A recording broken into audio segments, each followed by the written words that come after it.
What is up, everybody? The Southside boys are back here on Thursday, and Tino is running a bit late, so I will be starting the show here. And I have Justin, who is already lined up and ready to go. And then we have our special guest, Eric, or at Suited Fours. Uh, as many of you know him on X, to discuss some more of the contract side and where this train wreck is going. So let's start digging in here. Eric, thank you for coming on. Is there anything you'd like to share with anyone before we get going here? I mean, thanks for having me on. Like I said, you and I have been talking some of this front office stuff for a couple of years now, for sure, uh, on Twitter or X, formerly known as Twitter. But I'm looking forward to the conversation, and thanks for having me on. Thank you for coming. Justin, how are you doing? Doing well, doing well, Hanging in there? hanging in there. Better than the Sox bullpen. That's That's a plus. That's a yeah, plus. worse. Hard, much worse. That was terrible yesterday, man. That was horrible. Yeah. I just don't let it bother me anymore. Like I was Oh, sitting there, and after Palacios homered, because he hit the second one right when they went back to back. I was yeah, like, all right, they're gonna win this game. Like I was pretty confident. Like Shane Smith's start was a little shaky, but again, no matter that's what I absolutely love about watching him pitch is he can get hit around a little bit, but he doesn't get rattled and just like implode like we used to see with some of our pitchers in the previous core where it would just turn into I'm just going to get lit up for 3 innings and then get the hell out of here. So yeah. What do you think of the decision to take him out after 5? I get it to a degree. I'm sure his pitch count was up near where they don't want him to go past, and what I just think I don't know. I mean, it's and you got an off day after, but you should want to get as few of outs from that bullpen as possible. You know what I mean? Like I at the don't end know of what the his day, pitch count what was. I think it was was it in the 80s? Do either of you know? I felt like it was in the 80s, but I was not. I had it on out in the living, but I was so I was pop out and check occasionally what was going on, but I wasn't like super honed in. I just got the alert that they pulled him after the 5th.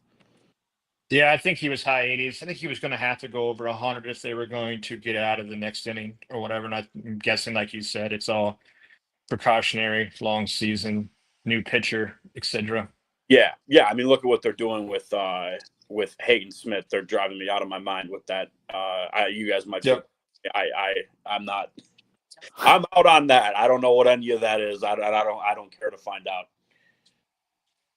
I mean, it's very similar what they're doing with Grant Taylor too. And the deal is like there's a lot of development to do other than live development, other than pitching every 5 days. And I know a lot of times as fans, we're not privy to that stuff. And I wish there was a way for, especially when our major league team has been as bad as there is these 2 years, that we could get open up to that little bit stuff more. But I think they're going to go work on probably some different fundamental stuff, some things, work on his control a little bit, try to get him ready and bring him back to second half. It's a way to control innings. It's a way to work on development outside of just pitching in games every 6th day.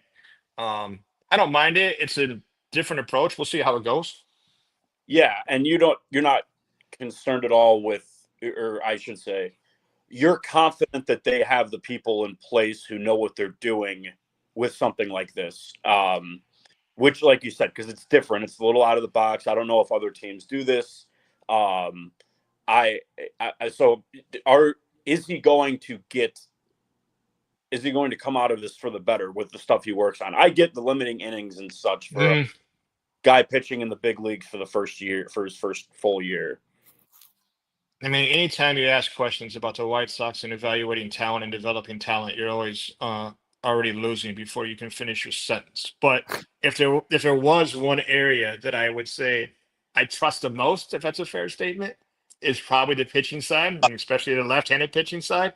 So like, if there's one thing I have to say that I think they've done okay on, I'll stay there. But yeah, I mean, we'll see what happens. You got to remember though, like one thing which we were talking about college ball before we got on the air. Like one thing you have to understand is when he is pitching Friday nights in Arkansas in the SEC of college ball, that's probably equivalent to Double A right there. Oh I yeah, mean, you know what I mean? Like he's facing a lot of the guys that you're talking about. He pitched against a lot of the guys you're seeing tear up now. Guys you saw going in front of him, Brady Montgomery, Josh Hurts. Like he threw against those guys. So like it's not like Double A was a stretch for him. Like it made sense to start him there versus like Schultz, who was 18 when he started and had never done any of this stuff, and it's just now seeing this talent for the first time. Like a little bit of a different curve there. Yeah, that makes total sense.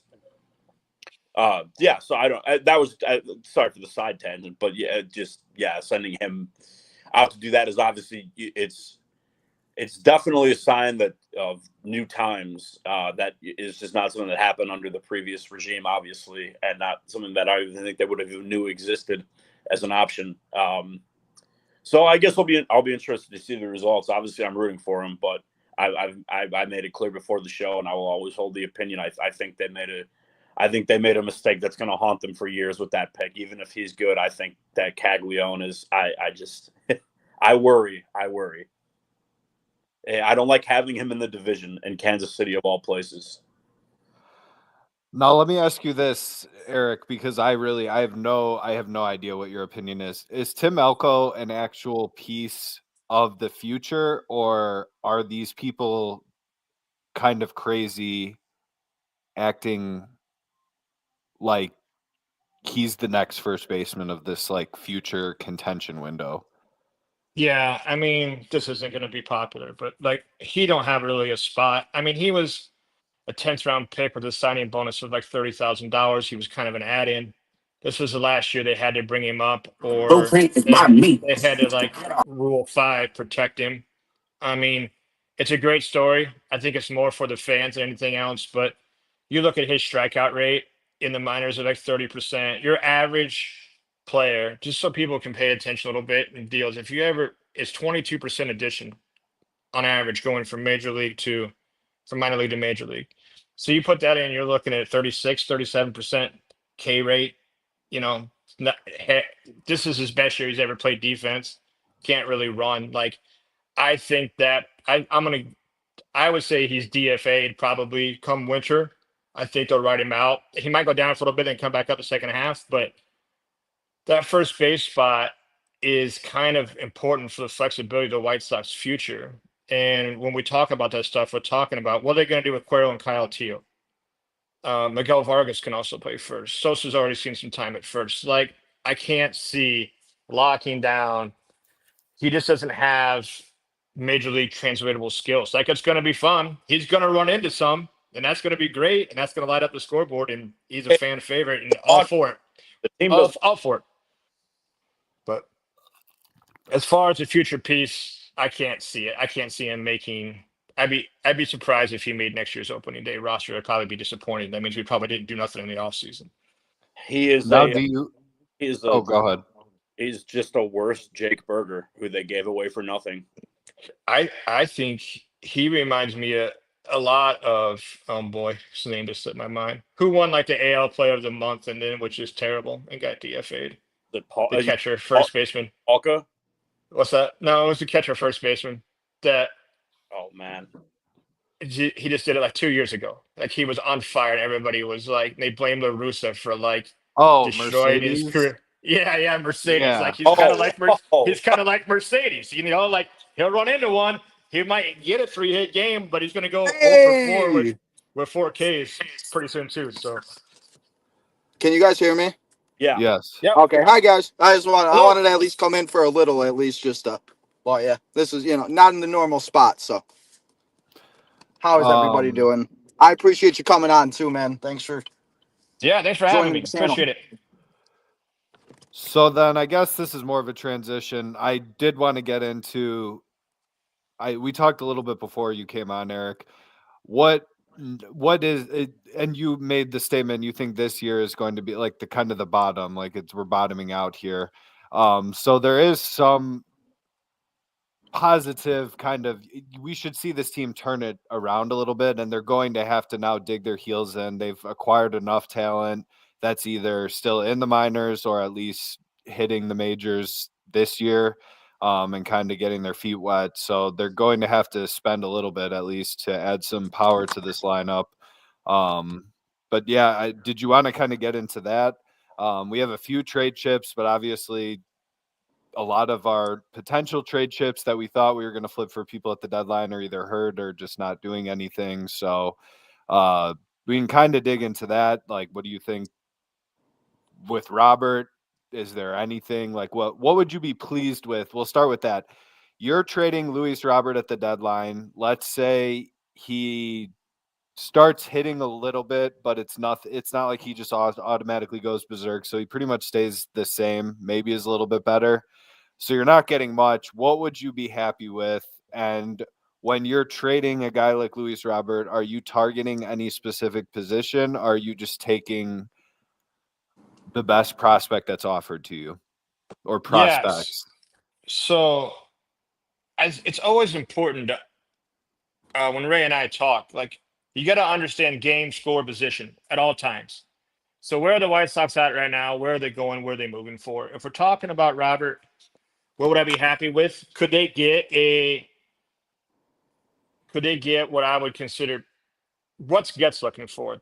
That's important. A lot of people like to inject their own opinions into stuff, which is great. It's fine. Everybody should have that, and that's part of being a fan. But you also, if you want to be realistic and talk about the thing, you have to look at what kind of players he's acquired. You got to find somebody with plate discipline, somebody with bat to ball skills. You can look at everybody he's acquired in every trade: Zavala, Perez, Chase, Montgomery. Like you're looking for those skill sets in a deal. So if they could get one bottom 100, maybe a guy just outside that's in the double A that can join like the layering of this team. Like you can kind of see, you and I talked before the show, right? You can see now with Chase, Cuero, Vargas, underneath of it, you might have the shortstop kid in double A, Barrero coming, but you probably got Montgomery coming. You got Wolkow coming. I love Sam Anacati, the fifth round pick that we took that's in high A now. Like you want to add another piece to that. Don't matter what position. I don't care because there's a good chance whatever position they're playing in the minors or not playing the majors anyway. Can I find somebody with a little bit of speed, some plate discipline, some bat to ball skills that can tenure out and can play the same time of baseball that has White Sox fans not hating going to the games is watching the type of baseball that Chase is playing. Like that's what we're looking for. Can you put the bat on the ball, get some hits, steal some bases, make some kind of moves? If you could get one guy that's producing in double A on that type of level and maybe a flyer, a young kid, 18, 19, somewhere with it, you take it and we move on. Now, obviously, Benintendi has been on and off hurt. If he has a solid rest of the first half, if he ever comes back from being hurt, is he a trade chip, or do you think they'll just dig their feet in with him and, at least for the time being, hold on to him? So the problem with Benintendi is, and when you're trying to assign value, you have to understand their contract terms, lengths, and money owed. He's owed 17 next year and 15 the year after that. Not too many teams are going to look up for 2 years, $16 million average of Benintendi and eating his second half of his salary. So the only way they could potentially move Benintendi would be to eat a whole bunch of the cash with it, or more than likely, to your point, they're probably riding this out until they've paid off some more of that debt and he acquires a little bit more value. And probably maybe the last year of his contract could possibly get moved where somebody doesn't mind taking a flyer on a 1 year type deal. So he's here. I would be shocked if they could get him off the books. They would love to because he's about the only one that's on it. They would love to get him off, but I can't see a way other than just flat paying him. Yeah. Robert didn't help his case yesterday with going 0 for 4 and all of that. And that's the problem. He just cannot hit in these positions that he gets into, like, and that's what the teams need. It's just, and I think that's the problem, is that's why nobody's calling for Robert right now. Because what is he batting now? 177 or 176? Yeah, The problem, no value. They're just going to let him walk for nothing after the season. It's crazy. That's how it's going to end here, but that's how it's going to end here for him. it's almost a fitting regime to the end of the last era. They had on a Makata all the way. He had positive value at one point, positive contract, especially after his 19 season. We held on to that baby, decided to pay him $35 million that last year to play. We held on to Tim Anderson, who had all kinds of value because he wasn't even making that much. We held on to him, got nothing back. We held on to Eloy all the way till we had to send money and a deal to get a prospect that retired back. Like that's the only way we got anything for him. I mean, like the old regime, like, Deech and I have talked about this on the side. The rebuild wasn't the problem, in my opinion. They made the playoffs back-to-back years. The problem was they just held on to it until they all got old and all the value of every single player went away. You've got to stay flexible and keep moving and keep adding pieces and move pieces. Like we talked about it before the show. The Milwaukee Brewers traded, I mean, I would say an ace, Corbin Burns, or close to yeah. an ace. They traded an ace before the season started and still won the NL Central. You saw the Houston Astros trade Kyle Tucker this year with 1 year left on his contract, and they're trying to compete And that's because they don't and they don't let it go to zero. Well, yeah, the White Sox last year let everybody go to zero or negative for that matter. Yeah, those are also well-run organizations. It's not like the sentiment of what you said is completely correct. That I mean, the most famous example you'd go to football is like, I don't know if you're an NFL guy, like Belichick. New England always knew when to move off of guys. Yeah, Always. Besides the quarterback, it never mattered. That no one was ever bigger than the team. But the difference between the Sox and the Milwaukee and Houston is that Milwaukee and Houston can replenish internally even without spending big money. The Sox have been caught in this, to me at least. They don't spend like the big guys, and they don't have that, and haven't. We don't know if it's turning around. This goes back to talking about Hagen Smith at the beginning. They don't have the developmental staff in place to like constantly churn out talent internally, just if they don't spend money, like Milwaukee or Tampa Bay or teams that are consistently fighting that don't spend money. The Sox don't do either. That's where they need that. For me, has been where the gap needs to be bridged in one of those. Either they need to be big spenders or they need to, which is the more realistic option, become a team where it's like, yes, you could let talent walk when time comes because you know we have this person sliding into that place and we're going to be okay. I think that sentiment right there, to put it in baseball terms, the White Sox front office has been laid on the fastball and ahead of the curveball for about a decade now. Like stuck in between, like of everything. Like what they had to do, to your point, is if you trade Tim Anderson when he's only going to make $7 million for 2 years straight after back-to-back All-Star appearances, you get 4 or 5 quality double AAA prospects that are ready to, like, to your point, replenish this thing. If you know you're going to move Cease anyway, which they did, if you move him 2 years earlier in that deal, that haul you get is off of the charts. Like, you've got to decide and make a decision on what kind of organization you're going to be. And Tampa flips, Houston flips, Brewers flip. Like, you're going to have to move some of these big names earlier, not to let their value go to zero. Yeah, I think that the critical moment was after 2022. And that's, I mean, when you talk about like Cease and Anderson, that would have been the time to part with. So that was Cease's best year. Yeah, that was the no-hitter year, right? They decided that, well, he almost did. He came very close. Or almost. Yeah, that's right. That's right. The one guy, I forgot, Luis Ariz. They, you know, because I mean, after, you know, Anderson after 21, you're not moving either of those guys because they were still positioned to be back in the playoffs in 22. After they decided that all they needed to do was change the manager and that they were going to be competitive the following year. That was the first year that we had this podcast, and I got on here in March or whatever before and told both of these guys they're gonna stink. And I remember that conversation so vividly. Yeah, so that was, you know, I think it's a great point though. Like you said, that would have been what they could have gotten for Cease that offseason. I mean, they've already lost that trade, and he hasn't even been like that. He's been awful this year. Yeah. I would hold off a little bit on the loss of trade just because I'm a huge Zavala fan. But okay, we'll see what happens. Right now, Drew Thorpe was supposed to be. There's 2 number 1 pieces in that. It was Thorpe and Zavala. Sure. Thorpe, unfortunately, hasn't done anything. Zavala, is a little down on the thing. But you're right. Even Kopech's name alone carried value because people thought they could turn him around and flip him. But we hung on to him until we absolutely got the bare minimum. I'm like, if you want to talk about how not to stay in contention and how not to run a ball club, you could pretty much just write a book and watch what happened the last 5 or 6 years with the White Sox. Like, that's ideally how not to do it. Yeah. Well, and I feel like Han's fault was he never replenished the farm system after he had his core come up. So when you're looking at, can I trade Tim Anderson, who did you really have behind him? You probably didn't. But the draft is kind of a wild card. Like, of course, like some teams are better than others, but the whole point is if you're going to replenish it, you have to do it by moving a Cease or an Anderson or an Eloy when he wasn't getting paid that much, or Makata when he wasn't getting paid that much. Yeah. Like you're going to have to, if you're going to, I mean, look at Tampa Bay. They do it every single year.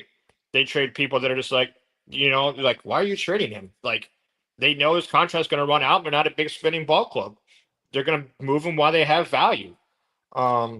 That drove But me yeah. nuts with Han because he kept like being like it's the sustainable contention. Like he kept making it seem like he wanted this like 10-year contention window, and that was never possible when you had no farm system behind. I mean, you had no depth, let alone a farm system behind. That's what I do like about Getz. I feel Getz has added more depth where you're seeing these injuries now, and it's not like these guys are great. But there were some years when Han was in charge where, or even last year with Getz, that I just felt the depth was not there. I don't know if it was payroll restrictions or what, but I mean, you were running out just random guys because of injuries. I don't know. I try to stay positive with all of this, but so out of any of the pitchers, who would you move? Or would you just stand still at this point, other than Martin Perez, who we might not be able to move even? Yeah, I mean, anybody out of the pen can go if you think you can get anything for them. But I mean, the pen's pretty shots. I mean, there hasn't been anybody even performing out of that side.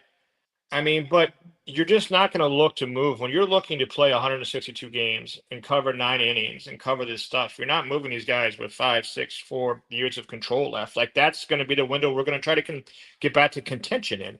Like I don't think you see any of the starting pitching moved. I don't think you. I I didn't even mean, want them to trade Eric Fetty last year for that. I mean, you talk more about contention, but your innings, like, yeah, he is somebody's got to eat them. Somebody's got to eat them, right? Somebody's got to get through them. Like, and that's going to be part of next year's deal too. Is like who can do that when you're still trying to develop kids too, because you don't. I mean, I'd tell you an unsung hero, in my opinion, has been Cannon. I mean, you're talking about a third round draft pick. They pretty much rushed to the minors and didn't do a ton of development. Now he was out of the SEC, kid out of Georgia, so he did play decent ball, but he's out there just eating innings and being pretty productive doing so without a whole lot of time in a minor league system. But he's wearing it right now and taking a lot of pressure off that White Sox front office as far as trying to eat some of those innings. he's got some nice outings too. This last Yep. one, solid. But you got to have guys like that, to your point. So does Sean Burke turn it around? I mean, he hasn't been terrible recently, but I get very frustrated during his starts when he just cannot find the strike zone whatsoever. I mean, I mean, I can't figure him out. Like, is he legitimately going to stick in this rotation, in your opinion, Eric?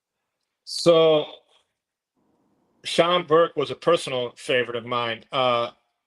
Third round pick out of Maryland. He followed Montgomery and followed Wes Kath that year in the draft. But I got to see him pitch some in Maryland, being an Iowa Hawkeye fan in the Big Ten. And also, he was roommates. I don't know if you guys will remember, but the White Sox drafted a kid, Taylor Broadway, in the 6th round. Well, back before they were really paying minor leagues, they had a program that was called like Adopt a Minor Leaguer. Well, like I adopted Taylor, so I was sitting Taylor's and spending money from month to month, and him and I were talking.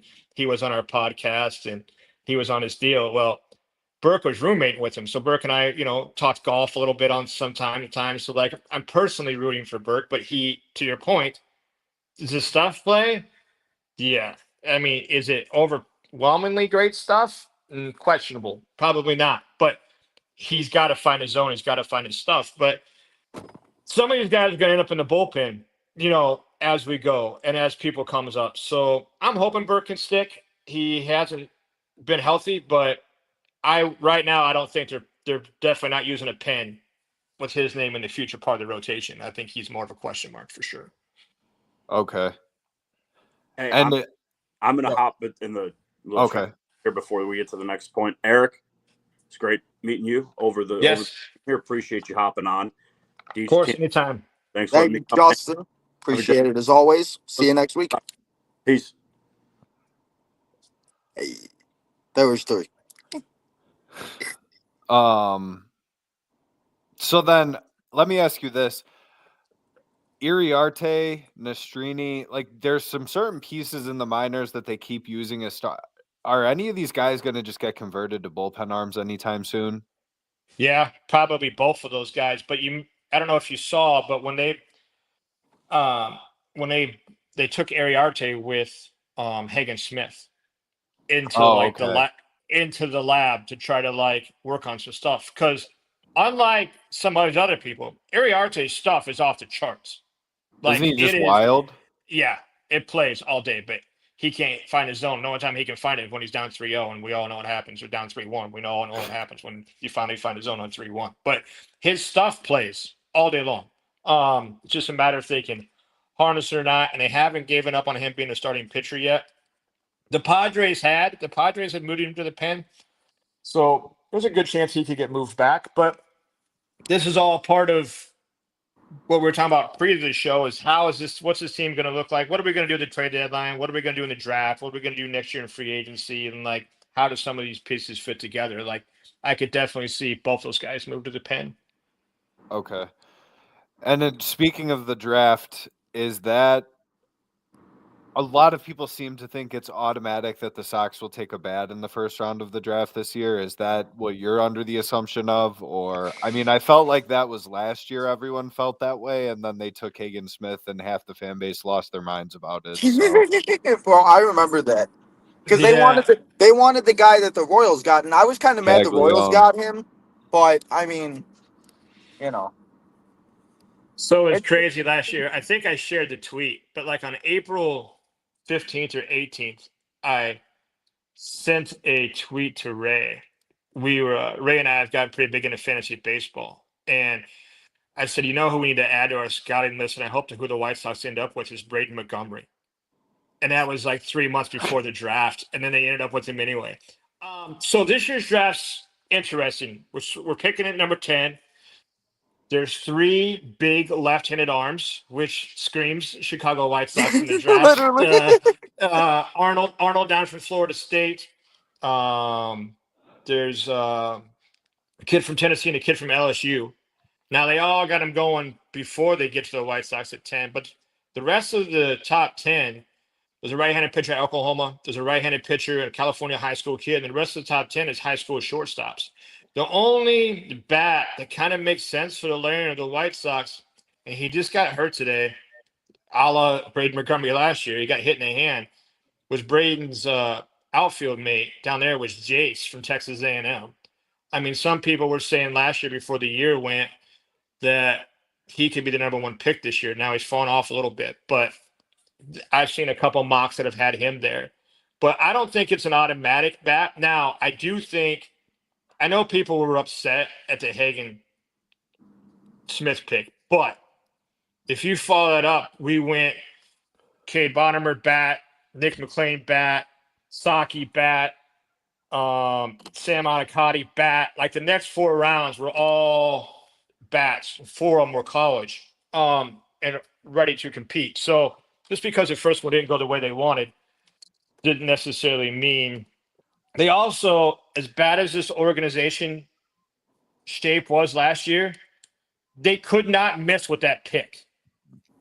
You couldn't mess with it. So like Hagen Smith might have been the safe, might have been they know what we're getting. We know we can develop left-handed pitchers a little bit. Like we can't miss here. So like it might have been a little safe, but do they go bat? I have my personal favorite that I would like to see him get, Markel Houston out of Wake Forest, who's a shortstop. Now his hitting fell off in the conference, but at one time they were saying he was a top 5 pick. That's my personal choice, but I don't think they have to do necessarily anything. But it'll be interesting to see what they do at 10. Okay. And then we talked about a little bit before the show that they're going to kind of need to dig their heels in with the core that is forming. I mean, you have pieces, you have Mydrith, you have Caro, you have Teal kind of.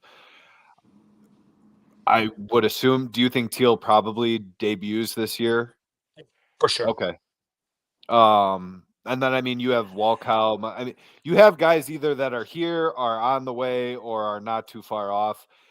So they will need to eventually start we would assume next offseason they're going to have to spend a little bit of money. And I had mentioned how I would hope it would be on power bats or adding some power to the lineup, because obviously, like you mentioned, everyone is good with the plate. There's not a lot of pop in the lineup right now. So what free agents, and I don't necessarily know who is even an upcoming free agent, but which guys, I'm sure you have a few circled that you could see them going after in this upcoming offseason. Yeah. So again, we got to kind of look like, what are we looking for in a free agent, right? So we don't want to sign somebody for 2 years, right? Because 2 years they'd be gone and we would miss sort of our window. So who can we maybe get on a 4 or 5 year deal? And we know we're not going to spend 150 or 200 million dollars, but who could be some players that might fit in that window? To your point, that we can fill in these young guys around. I'll give you four. One's a way long shot, and I'll start with him. So what I can see, it makes a lot of sense for Bo Bichette out of Toronto. As a player, the Sox don't have a true shortstop. They really don't have a true shortstop coming. Chase is probably more of a second baseman. They'd love to move him back. I'm guessing based off all the stuff that I've heard Getz talk about, how much he appreciates defense up the middle. But I think that's a long shot because I think he's going to require too big of a contract. I would say Cedric Mullins out of Baltimore could make some sense. I would say Josh Naylor, who used to play for Cleveland, could make some sense. I would say Hassan Kim, who's I could see I'm not a Hassan. Josh Naylor fan, but I guess I would have to suck it up. I mean, he would make sense. They need a first baseman. The dude, He's only 27 years old. They could sign That him would for be 4 or such a 5 White years. Sox thing to do too, to get somebody that kicked our butt and just sign him. Yeah. Well, he plays the way that we wish a lot of our White Sox people played, and that's the reason why a lot of the White Sox fans hate him. I mean, I think the so. I man think is that's why like, we do. I think the man has bottom 15% sprint speed and has like 7 or 8 stolen bases this year. Like, it's just like he hustles, he plays hard. Hassan Kim, who was with the Padres, been hurt for Tampa. He's got to opt out. If he come back and play the year hard and opt out of his contract, I could see where he would fit in that deal. But they don't need to necessarily. One or two of those guys would be a nice base and foundation. But this will be the first year in the recent years that I could see the White Sox being aggressive in free agency, other than just looking for flips, other than just looking for 1 year deal guys. If they could get a couple guys to cement, put the young guys around, give themselves an outside shot at competing next year, but looking more towards 27, 28. and so Miguel, you had mentioned earlier too. So Naylor may or may not be. I mean, you could easily sign Naylor and have him DH, or does he play anything other than first base? I know No, he that's used to all he play could. the outfield in Cleveland, but I don't think that was a fit for him. He would have to play first base DH, which is probably why I think it's probably a long shot he ends up here. I think they leave that spot open with Vargas, Sosa, Teal, Quero all kind of on the squad. But if you're looking for a veteran to lead and somebody that's been in the deal and somebody plays away, other than maybe position, he checks a lot of the boxes. I think he doesn't strike out, he doesn't chase, he's hits 270, 280. He's got 30 home run power, which the White Sox, to your point, desperately need. So other than maybe position, he checks a lot of the boxes. Contract length, the time he'd be looking for, the money spent wouldn't be crazy. I could see the fit. Okay. And now Colson Montgomery, you mentioned Bo Bichette, them not really having a long-term shortstop. Do you see Colson either just not sticking at all, or do you see him shifting to a different position? Yeah, so I don't think he's ever truly been like a shortstop. If you go back and look at the year that he played fully, I think that was last year. Like, he had 19 errors in 120 games at AAA. If you would base that out over a 150-game season, he would have been the major league leader in errors at shortstop. He would have ended up tying Ellie De La Cruz, who we all know that Colson Montgomery probably don't quite have the skill set that Ellie De La Cruz has. So the only chance Montgomery, can he make the major league club? Can he stick? Can he get here? To be honest with you, that could be it. Another guy that ends up on first base. I got some echoing. Maybe we don't know. It looks like DJ accidentally got cut off.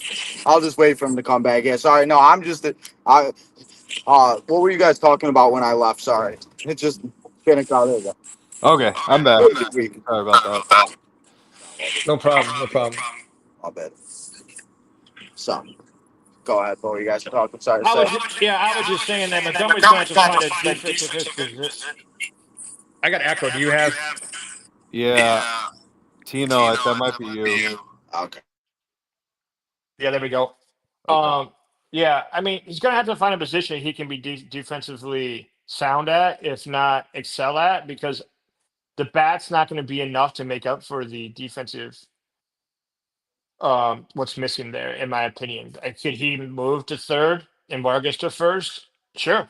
That's 100% doable. Could he just move to first on his own? 100%. Could he maybe? He is athletic. Could he move to left field? Of course. So I just don't see him as. I've never really seen him as a true shortstop.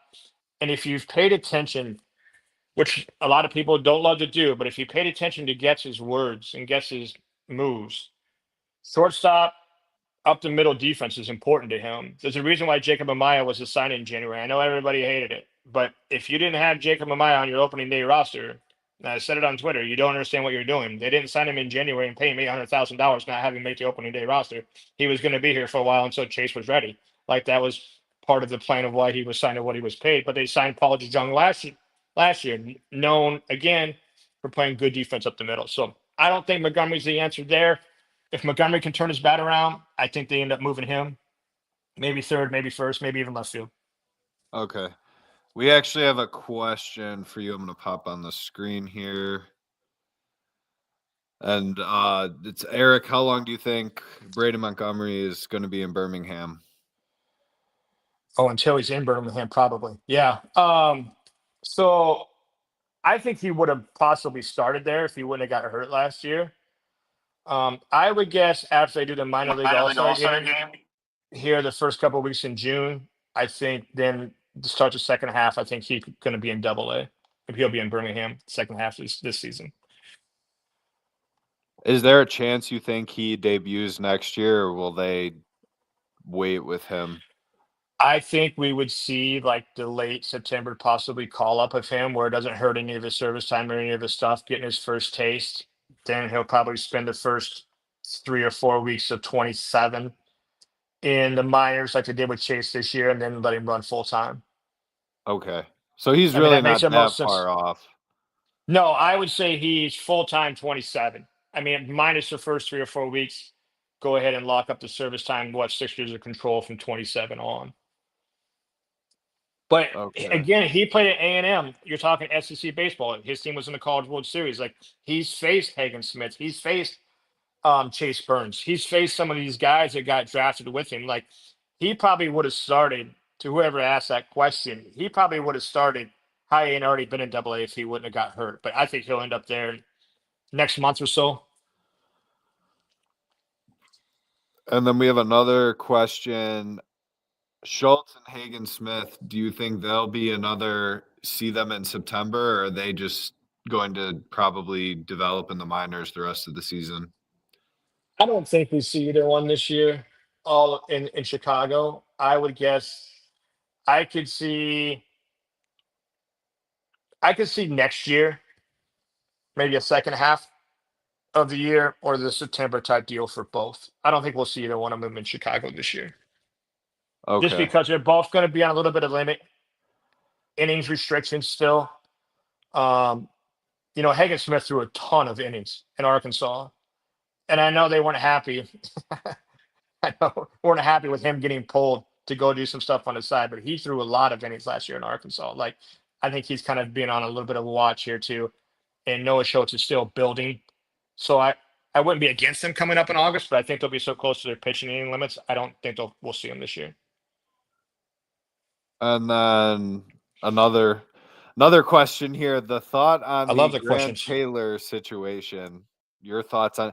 I was not that upset about it. I don't think they're necessarily like he is going to be a closer, although Josh Barfield mentioned, if he did not work out as a starter, he has the potential to be a lethal guy out of the bullpen when he was in the booth early on in the season. So when this whole thing transpired, I was like, well, Barfield kind of put it in our ears pretty early here that it's not like they're just, I like that they're exploring different options with these guys and not just like locking them into you have to be this, because that I felt like was what happened with the last core with certain guys, such as, I mean, even Kopak for the longest time, and some of it was him wanting to be a starter was part of the issue and not just allowing them to move him to the pen. They limited themselves because they wanted them to work out how they first envisioned them.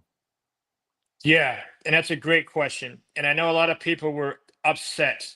A lot of your big name frontline Sox podcasts and stuff are ranting and raving, but this is a very similar move, I believe, the same thing they did with Hagen Smith.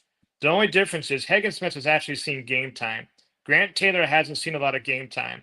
You got to remember, he was hurt his senior year at LSU when he was pitching beside Paul Skeens. So, like, he hasn't seen a ton of game time. This is just a way to restrict innings. I'm not saying he don't end up a closer. Is it possible? But if you ask the White Sox front office right now, I would say they're 80-20. He's a starter, and that's the plan. But they wanted to pitch throughout this year. They wanted to go through the routine of getting, staying with the club and while focusing on stuff without having him worrying about running out of innings and starting every 6th day down there. So I think he's a starter. To be honest with you, if you ask Ray, Ray would tell you he thinks he's got the most talent of the three. I think he's close to that. So I think they plan on making him a starter. This is just inning restriction development, no different than what they're doing with Hagen Smith and pulling him out and going to working on his side. It's just that he gets to throw in some game action a little bit more. And Grant, I've seen some people literally say that we could see Grant Taylor come up and pitch out of the bullpen for the White Sox in the second half. Do you foresee that, or is that like a pipe dream at this point? That's a pipe dream. I mean, why would you ever? For one, he's on I a think some series. people were comparing it to Chris Sale because Yeah. didn't they bring Chris Sale out of the pen early on? They did, but they were in contention that year, if I remember correctly. Like, I can't see any reason to rush the kid when, like, we're gonna win. I don't know, 55 games, 60 games again. Like, Yeah. I mean, I can't see any reason to rush the kid through. And I don't think that's why they moved him there. They want him to finish the year. They probably got him on a 75 to 100 inning pitch limit for the entire season. And this is a way to do it, to keep him in the games, to keep him in the rotation, to keep him in going through the flows of the deal. They can choose when they want to use him. They can choose when they don't want to use him. He's not stuck to starting every day, every 6 days. So he's a future star, a future stud, I think, in the White Sox rotation. I don't think I think that's the plan. This is all precautionary, limit some innings, hold him back, let him go through the rotation types of stuff, in my opinion. Okay. And then I wanted to kind of dig into the catcher situation just because obviously we went from having none for however many years to now we have quite the predicament. I mean, even just from the aspect of Corey Lee being healthy again, do you keep him in AAA or like I'm interested to see how they're going to shuffle this around. I think ideally what they want is to probably try and flip Theis, but I don't know how much value the longer he plays, it seems that he's not he's kind of killing his own value at this point. So I mean, do you keep Corey Lee down in AAA? Because I believe he has an option, right? He does. He's got this year is his last option year. So I'm with you. I think they would love to move Dice. That would be ideal if they get anything from him. Is there anybody out there that could use him? He does have 2 more years of control after this still. So if somebody thought they could figure something out, or if they need a backup catcher as injuries keep coming along for the stretch haul, I think they would try to move him. I think Corey Lee's days are probably numbered a little bit. Like I said, this is his last year of options. So when you're out of options, first let me explain 2 things because a lot of people on Twitter don't get this. You got 3 option years, and they're years. They're not, hey, I got sent down, I got called back up, I burned an option. It's for the whole entire year. You can send them up and down 5 or 6 times. So when somebody says they have an option, it's for the entire calendar baseball season. But he's going to be out of them. So now he has to stick on a 26-man roster after this season. And what are you going to do when you have Teal and Cuero? You're going to carry 3 catchers? I mean, I can't see that as a possibility. So I would guess Corey Lee probably. I wouldn't be surprised if they just leave him in Charlotte. I wouldn't be surprised if they actually reinstate him and DFA'd him, and then I don't think anybody picks him up. He just ends up back in Charlotte. Okay. And then Kyle Teal, obviously, how far do you think he is from coming up? I think it's literally a roster spot now. I don't know defensively enough down there what he's been working on, but I think his bat's probably ready to see some major league pitching now. But what are they gonna, to your point, can they move Theis, or whatever, out of there? How are they gonna I was a little surprised that they waived Navarro out of AAA just from a body standpoint. But how are they going to cover the innings down in Charlotte? Who's going to do what? I think is a little bit where that's at. I would guess they're probably going to give. My prediction to begin the season was that they were going to, at some point, they were going to flip Cuero and Teal and let Theis kind of like mentor both and then finish the second half of the season with both of the kids up playing at the major league level. But I don't know if that's going to happen now just because of injuries and the way stuff went down. But I think Teal, he's for sure here after the deadline, if not before. It's just a matter. They're trying to see if anybody can get, to your point, can anybody earn enough value they can trade and get something for him? Once that part's over, he's up here and he's playing because he's not even on the 40-man roster yet. Okay. So, like, if he comes on, like, that's why I'm saying Lee's almost got to come off in a way. You're not going to have 4 catchers on the 40-man roster. I mean, so if they can't move Theis, that'll be interesting to see what goes down. That's the interesting thing with the depth this year, too, I've realized, is the 40-man roster is pretty clogged up. I mean, because isn't even like Brian Ramos technically on the 40-man roster? He is. So and right now he's not been doing much at all in Charlotte, even though it's weird. When he came up to the majors, he was hitting. I mean, he wasn't hitting great, but I felt like he was putting together quality at bats. I mean, you may have a different perspective of it, but no, I was very high on him, but he's on the 40-man. You're looking at Montgomery's on the 40-man. You got 3 catchers and Teal knocked on the door on the 40-man. So, and that once you go on the 40-man, like for all the people that if anybody's watching, like promote, how come we don't come up Coffee? Coffee's doing so great in AAA. We need help in the bullpen. We need help in this. The second you initiate somebody on the 40-man, their service time deal starts. The only way you can get them off the 40-man is if you cut them and DFA them, like we saw with Oscar Colas. Like, so you want to prolong that for value and for terms and for timing as much as you can. If Coffee is part of the bullpen of the future, there's no reason to necessarily run that and put that out there just necessarily now and to start time and to start the deal and it'd be stuck there with no 40-man roster flexibility. You want to go into those. White Sox want to go in this offseason with 35 or 36 men on the 40. They want to have room to add pieces and to be able to room to move pieces and do that types of stuff. So if you promote guys and you got to move them, the only way to move a man off of 40 is to take the chance of losing them and cutting them. So then is James Karchenyuk, is he on the 40-man or no? He is not on the 40-man. So that's another thing. I've seen people pissing and moaning on Twitter about that he's pitching solid innings in AAA to bring him up for the bullpen. So essentially you'd have to cut someone from the 40-man to bring him up. But that one can make some sense because he's not a long-term prospect. He's on a 1-year deal. So if you bring him up to flip him if bring he him up to pitches flip him. well. Yeah. 100%. And if you don't, just cut him at the end of July and bring up a kid if you want to. So I could see that one in the short term. That one actually could logistically make sense versus the Coffee one, for example. Now, who would you kick off the 40-man roster, though, to bring him up? Well, 40-man roster, the other way you can open spots, and unfortunately the White Sox have seen their share of this, is somebody can go on the IL 60. So like, if somebody hurt off the IL, that from the 15 days they can move to the 60 to open a 40-man spot. You know, they're going to have some 40-man spots potentially open. Like, what are they going to do with Lopez? What are they going to do with Tauchman? What are they going to do with Perez? What are they going to do with some of these guys that they signed? Michael A. Taylor.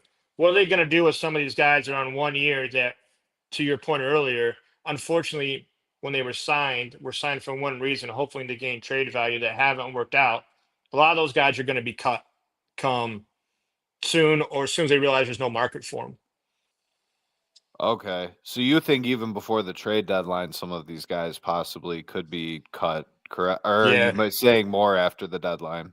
I would say before, if they realize there's no market for them, like you saw the White Sox cut ties with Brandon Drury, like when he got hurt again and had to go on IL down there, they didn't see any time for him to gain value. Like, if Michael A. Taylor, Tauchman, some of these guys can't gain any kind of traction or any kind of value, they're going to move on from them, and they're going to get Brooks Baldwin back up here to get some major league at bats, and they're going to move Kyle Teo up to get some major league at bats, and they're going to move on from some of these guys. Right now, it's not even Memorial Day yet, even though the weekend's coming. So still, we're pushing a third of the way through the season. They're hoping that somebody can get hot for 3 or 4 weeks and maybe get some trade value out of them. But once they realize there's no market for these, some of these guys are gone. Now, if you flip Robert and also have gotten rid of a lot of the veteran outfielders, who do you run out in center field? You Yeah, bring that's up the Dom question. Fletcher? That's the question. He's actually doing pretty good in Charlotte. I don't know if you've been seeing, but he's actually another man on the 40. But he's actually been doing pretty good down in Charlotte. Yeah, they'll bring up Dom, let him finish the second half of the season at the Pro Bowl, see what he can do. I mean, unfortunately, sometimes it's not about how many games they can win to major league level. You don't do necessarily. There's no difference between winning 50 and 62 games. And so, like, I know that sucks for fan bases, and I know it sucks for a lot of people to hear, but there's no difference between winning 50 and 62 games. But that's what I'll point out, though. You had talked about how this year is likely like they bottom out, like we've hit rock bottom here. I pointed out to you before the podcast, I thought last year was so much worse to go attend a game only because there wasn't even this like young core up yet. Like there was no pieces up last year where you're just sitting there like, like Oscar Colas is running around. I mean, it wasn't good baseball. There was no like hope of the future. Now, at least when I go to a game, you're like, oh, Chase went like 2 for 4 or whatever, or Edgar Caro like looked great at the play. I mean, there's actually Shane like Smith some threw a hope. good game, right? Yeah. There's some hope. Well, the problem with last year going to game is, to your point, not only was it terrible baseball, you couldn't look at one of those guys and be like, that guy is a future player on the White Sox. That guy is going to be a part of the future team. There wasn't one person that you could point at. Now we can at least point at, we know we have Shane Smith. Davis Martin has looked good. Quero, Chase, Vargas. You can kind of see now all these guys with 5-6 years of control. So the next deal, you can be like, I get it. I see where we're going. I actually have, to your point, a little bit of hope has been restored in the going to the games. But I think this year, as far as win-loss record, is rock bottom. You and I talked about it before the show, something else people don't want to hear, but it's probably important the White Sox lose as many games as they possibly can this year for 2 reasons. One, the draft lottery. There's no restrictions this year. They could win it, get the number 1 overall pick. And number 2, the Rule 5 draft goes straight off of record. We don't have Shane Smith if we don't finish last year because he went first in the Rule 5 pick. So, like, there are some major league players to be had in the Rule 5. Let me ask you this with Shane Smith. Were you, when assessing before the Rule 5 draft, was he like someone you had penciled in as they should go after him, or were you in shock like it seemed like a majority of the fan base when they selected him? No, I thought he was for sure the unanimous number 1 choice. I didn't think I thought it was over. I mean, I thought there I were did. all these guys like stomping their feet for bats because, I that's where I'm all for getting a bat, but I've realized they can develop pitching, but they seem to struggle at developing bats. So that is where you're going to have to allocate your funds, especially when it comes to power bats.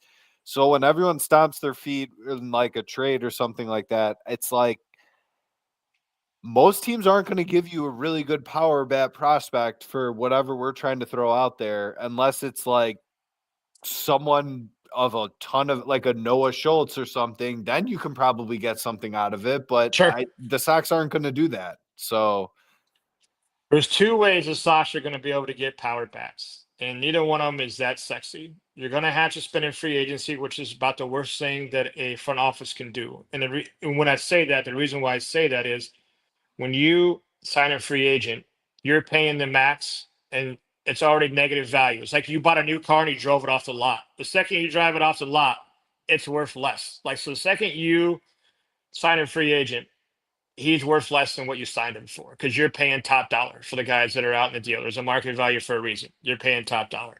Now, the second way they could do it, and some of these teams are in this hole, and especially the San Diego Padres, is they could take on somebody that's a valuable player that has a bad contract and eat some of the money.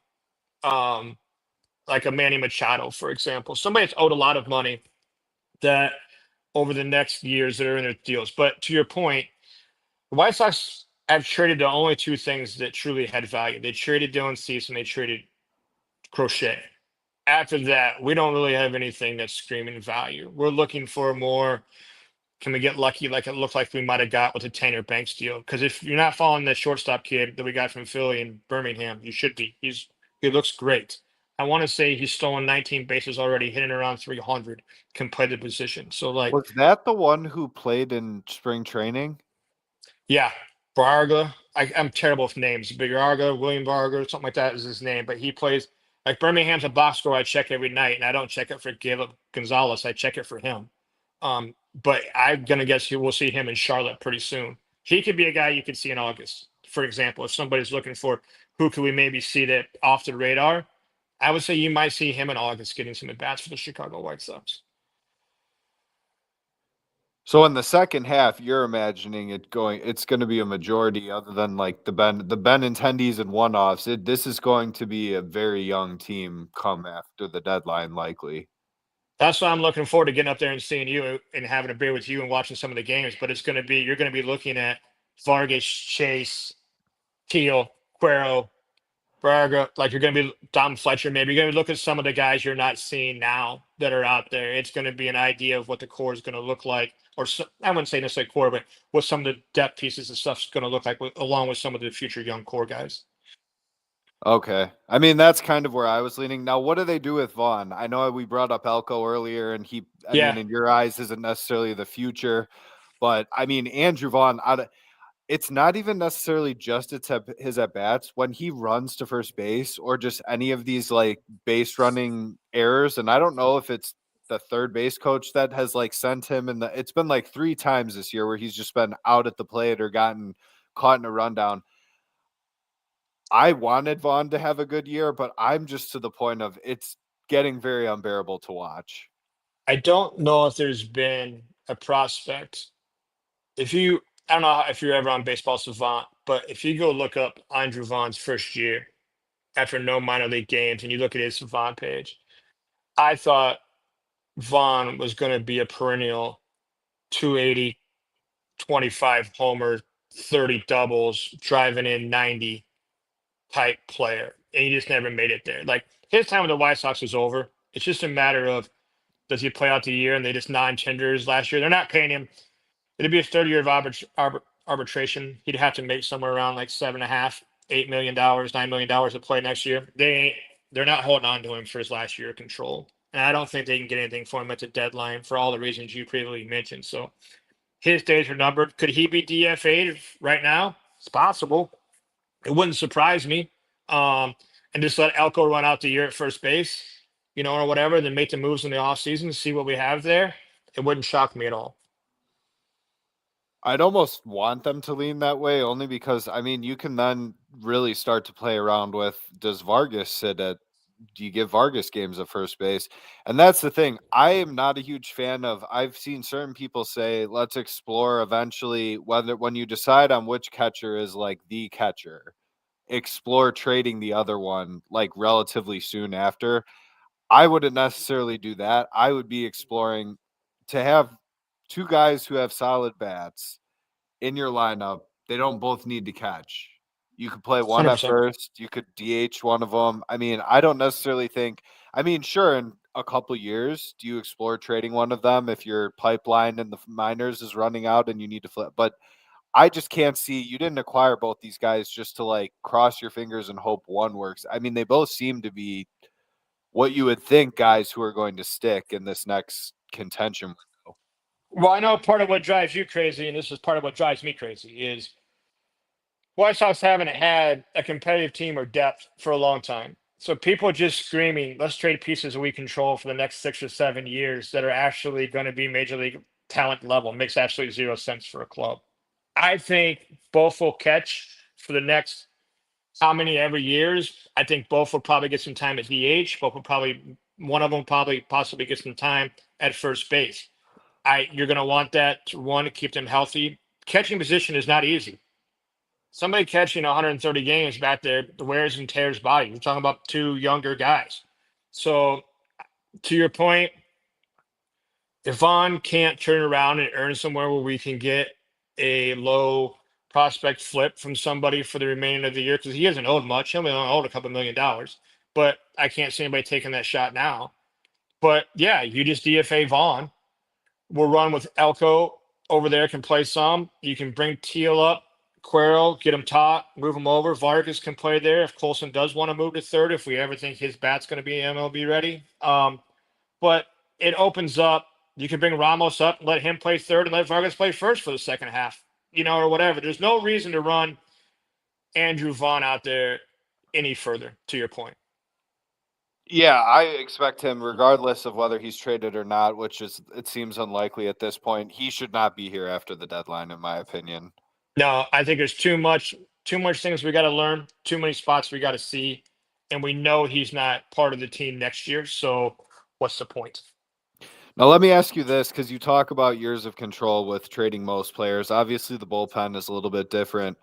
Mike Vassell has been relatively solid. I think he's had one or two bad outings recently, or not even bad outings, but he's given up runs. Would you flip because he has 6 years of control, I'm assuming, correct? Yep. Would you flip him if he turns into something leading up to the deadline as seen as value, or do you hold on to that? I think your opening statement was so correct there. The bullpen's a whole different animal. Like anybody in the bullpen can go at any time. And the number one people you should probably try to acquire for flip pieces in the offseason is the bullpen, because that's the one thing that everybody always needs. Like I wish we had 2 or 3 arms right now that could get us something. Like if you think about what we got, I know everybody hated the money that Han spent on the bullpen, but if you go back and look what they were able to trade those guys for, even when they weren't producing, just because of their names and their stuff, we got some stuff for them. So I mean, I would move them. I would move anybody that's not a starting pitcher now and is not named Vargas, Cuero, Chase, or Teal. Like anybody else that anybody saw value in, they could probably, I'm sure they're looking to move. Okay. So Steven Wilson, I mean, he might be somebody. That's another name. That would be my number one name. I think that's going to get moved for somebody. Okay. I started to think so when he came up, and he looks a lot better than he did towards the end of last year, and he was solid after parts of the year last year. I would think I don't know. Some of the bullpen is just brutal. Every time you have a little bit of hope for them. And I have to ask you, is Jordan Leisure, like, what's the deal with him? I literally like fume. We had Elijah on. Elijah was pretty high on him when we first acquired him. He did look good last year. Did they burn the guy out or what? Because I just get exhausted because he'll like strike the first guy out and then throw like a 4-pitch walk to the second guy. Not even, I don't want to, this would be exaggerating, but like not even close 4-pitch walk. Like, I mean, like, Yeah. we're talking 18 inches to 2 foot missing the zone, like, which is a lot for a major leaguer. I mean, I don't know if he's going to be part of the pin in the future. I'll give you another name that'll be interesting. The White Sox drafted him second. The White Sox drafted Noah Schultz, and they drafted Peyton Paulette, from Arkansas, and he was coming off Tommy John, but they overslot paid him in the second round. He is in Double-A as their closer right now. And like the Rule 5 stuff, maybe if somebody's listening and they don't understand quite how the Rule 5 works, is when you are drafted, if you are over the age of 18, you have 4 years and you have to make the 40-man roster or you're eligible for Rule 5. If you're 18, you have 5 years and you have to make the 40-man roster. So Peyton's got to make the 40-man roster. He's got to be protected. Somebody asked earlier if Grant Taylor could come up at the end of the year and see some time. I think you're going to see Peyton up from Birmingham, activated the 40-man roster, and finished in the second half in a bullpen. And I think he's a super fun arm. He was great at Arkansas, and they moved him to the pen. But one guy to watch out for. Well, that's pretty much all I have for now. We'll probably have you on again if you're free at some point throughout the season again. And obviously you and I will catch up when you come up here for a few games. Yeah, looking forward to it. Is there anything else you wanted to share or had anything else you wanted to talk about before we head out? No, man. I mean, I think it's great that you guys are doing this. I mean, anybody still willing to talk White Sox baseball after the last year and a half that we've had to sit through? I'm all aboard. I'll come anytime you guys want to, and I'm looking forward to getting up there and having a beer and watching a couple games with you. So, all right, sounds good. Well, I thank you for coming on, and we'll talk to you soon. Thank you.